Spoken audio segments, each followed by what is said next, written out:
I'm Amy from Unifit.co.uk. Today I'm going to teach you how to change a vacuum cleaner bag in a Henry Numatic. The bags, they look like this and the part number is NUM 604015. The reason that we use genuine pneumatic bags is because they've got 3 layers, they filter out the dust particles and they're a higher quality. So I'm going to show you how to start.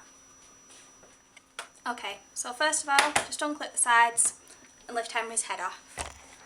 There's your filter, don't need that at the minute, just put that to one side. This is your vacuum cleaner bag.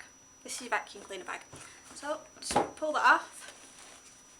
You'll notice that there's a little groove there. That's what helps fix it in place. Grab your new bag,